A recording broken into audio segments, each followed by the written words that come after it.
From 1969 to 1971, a vicious killer committed 4 brutal murders in Renton, Washington.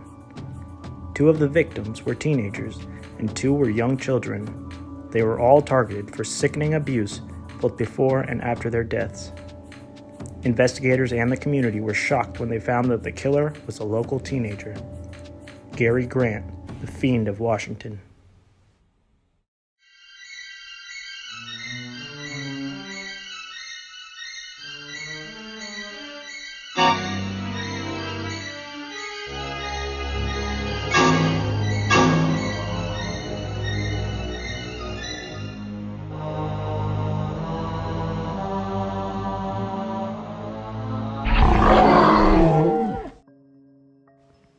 Gary Grant was born on June 29, 1951, in Renton, Washington.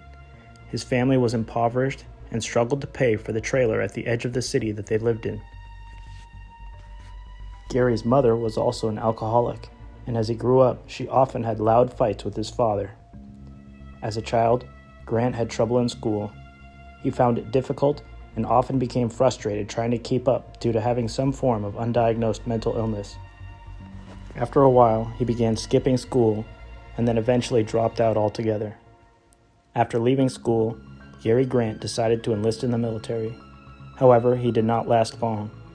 Almost immediately, the others began to mock him, and the mental issues he struggled with became more severe.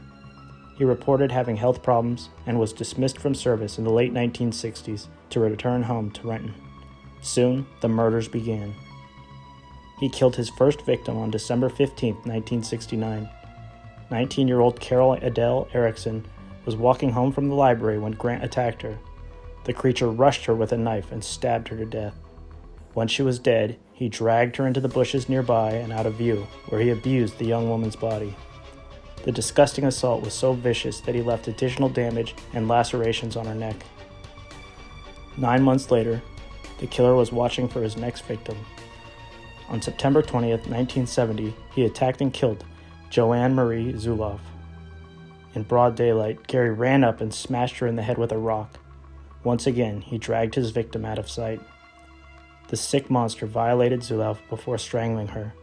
Once she was dead, he took her watch off her arm to give to his girlfriend for her birthday. He left the nude body in the woods where he assaulted her, and it was discovered on September 22nd, 1970. The final 2 known victims of Gary Grant were 2 young boys that he came across while walking through Renton. 6-year-old Scott Andrews and Bradley Lyons were playing outside Bradley's home on April 20th, 1971, when Grant spotted them. He pulled his knife and threatened them into leaving with him. He walked them into the woods more than a mile away from where he found them.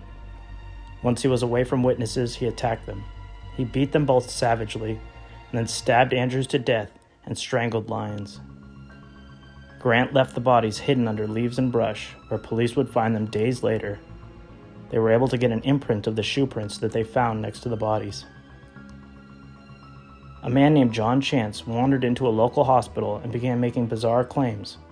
The mentally disturbed veteran told staff that he was the son of Saturn and that he had met Jesus Christ near Tillicum, Washington.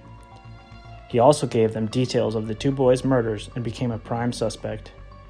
But other evidence would soon lead to police arresting a different man for the crimes, and Chance was released after a week in custody. Investigators had a major break in their serial killer case on April 28, 1971, when they found a bloody knife near the latest murder scene. The blood was tested and came back as a match for Scott Andrews, and a name was found written on it as well: Tom Evenson. When Evenson was interrogated, he told police that he had sold the knife to a friend. That person had also sold the knife, as had the subsequent owner. Police eventually found that the last person to have possession of the knife was a 19-year-old man named Gary Grant. On April 30th, 1971, Grant was brought in for questioning. Grant was unable to provide police with an alibi for his whereabouts during the 2 boys' murder. He initially claimed to have amnesia and not remember the day of the murders, but further questioning led the killer to break down and confess to the killings. The following day, Grant was back in the interview room with a lawyer with more to tell police. He confessed to all 4 murders in detail and he was charged with the crimes and put in jail until his trial. Grant's lawyers argued that the charges should be dropped after it was discovered that police captain William Frazee had illegally recorded the second confession. However, this was dismissed by the judge since the killer had been legally recorded giving his confession the day before. Frazee would eventually be placed on leave and given 4 months probation for his violation, but the trial would proceed.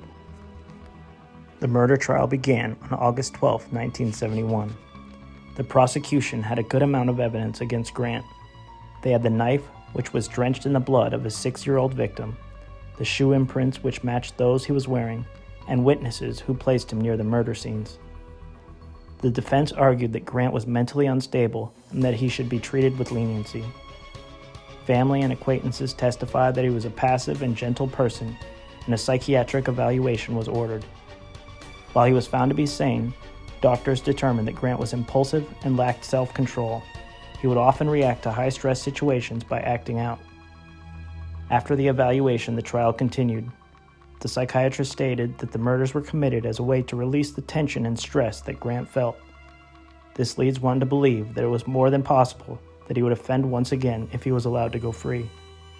On August 25, 1971, after a 2-week trial, Gary Grant was found guilty of all 4 murders and sentenced to life in prison without the possibility of parole for each. He is now housed at the Monroe Correctional Complex and is 71 years old as of 2022. His case received some attention in 2020 when a book was released with details of the case that were not public, such as the claims of John Chance. However, he remains a relatively obscure serial killer.